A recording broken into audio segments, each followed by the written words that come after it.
All right, this is the final morning of our live trading for the e-course. We're demonstrating two contracts. Still one contract here today. Uh, Done very well with these channels over the past few sessions.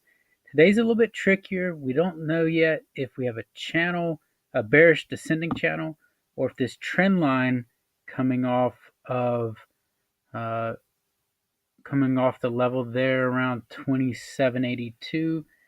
Uh, if it's going to end up being the bottom of a channel. So we're just taking a look at the markets, Feds today. So we typically avoid trading, just let the noise kind of wash out. But we are wrapping up the e-course. And again, if you sign up for that, we typically run it 15 people at a time. And we do live trading and seminars and go through the material.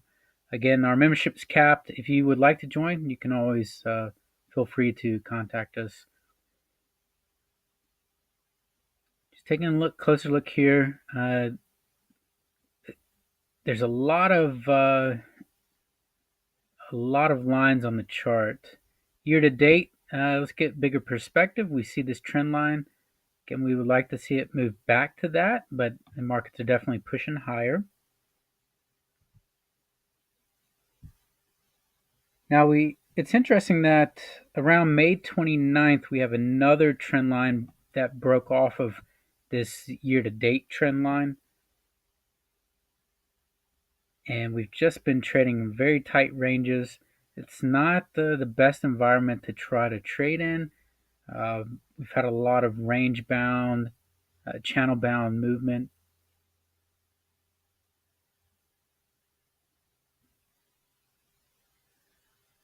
You see here we've moved throughout this channel. We're not taking a trade yet, even though we're kind of at the top of the band. You want to see it either move to the bottom of this channel or for this trend line to hold here coming off of the lows. In fact, this could even be another channel. As we move through the week, we end up deleting a lot of these channels. We save them in case we move back inside of one of them, one or the other, but you don't need a whole lot on the screen. You want to keep it simple. And lately, we've had a lot of success with channel trading as well as Fibonacci.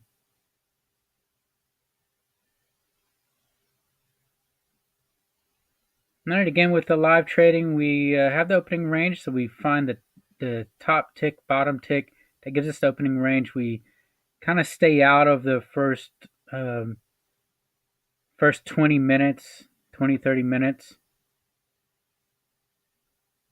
All the market orders hit, a lot of volatility hits.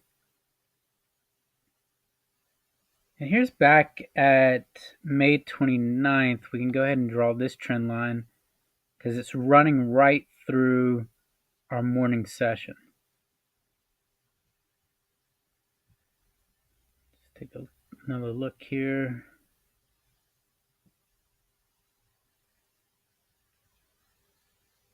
Be sure to check out the recent videos. We've been able to play these channels very well. It's just this morning, you're not sure, are we moving into a new channel? We've had a lot of channels form after the overnight session breaks out of a prior channel, or do we move a little bit lower here? This will be the last time we trade one contract. We're going to go back to live trading for all members, and we're done with the e-courses for the new members. We're going to go back to live trading for all members, and we prefer to trade 2 or more contracts. We had the opening range. It looks like a little bit of potential pullback, so we draw our Fibonacci. This has been a very high probability setup for us. We want to try to get the bottom tick and the top tick and see a retracement back to the 50% level. That will be our entry.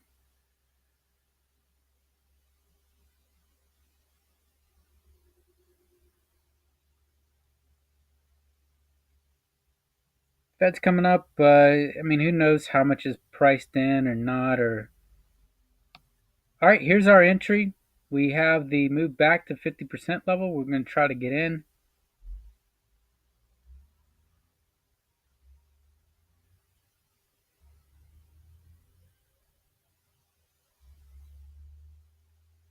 We have one contract on. Everyone's been patient this morning. A lot of questions why do Fibonacci? We had a breakout of the opening range. And when we see an extreme move from a bottom tick to a top tick, and then pressure, either buying or selling, come in, depending on the direction, we want to see that the trend's moving higher, and that we buy weakness. If it's moving higher, if it's moving lower, we're selling strength. So we've bought some weakness here in the chart.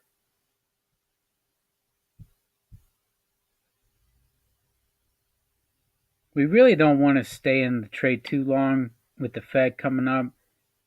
The emotions can come into the trade, and you can feel tempted to hang on and think there's going to be a big move after the announcement or right before it.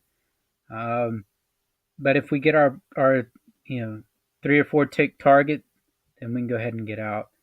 Looks like this bottom line's holding.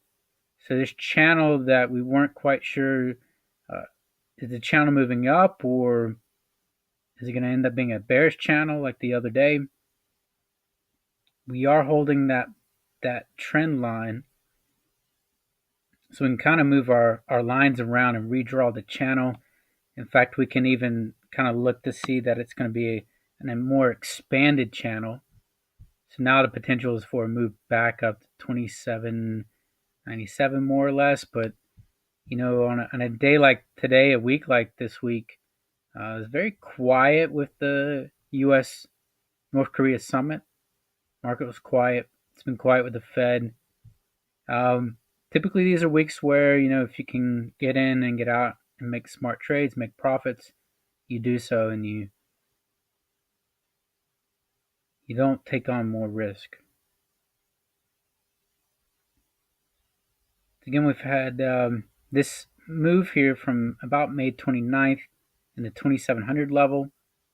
It's holding that trend line. That can be just below there will be our stop. We're also holding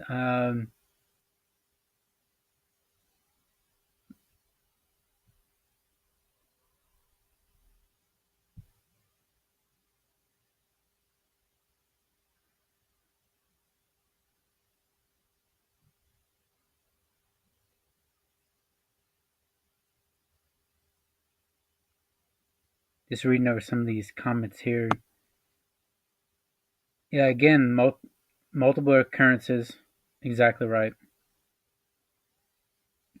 So we're holding the trend line from overnight.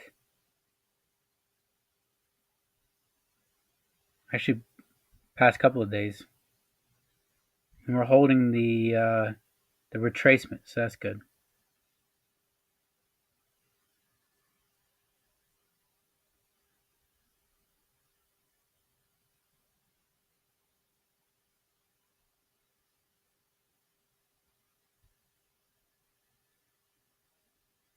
Now, again, we're taking a look at this, multiple weekly trend lines in the dash yellow.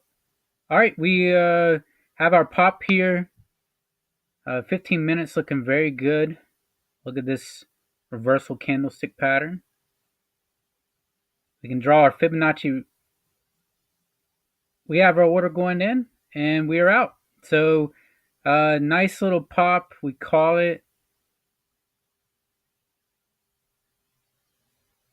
And again, be sure to continue to follow along with our videos. Pause the video so that we can wrap this up. Live trading will continue. We'll probably call it a day early with the Fed coming up, and just kind of watch what the market does.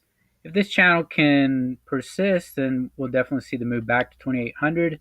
If it breaks down and we break down on this multi-week trend line than the yellow dash, we can see a lot lower move on the S&P futures.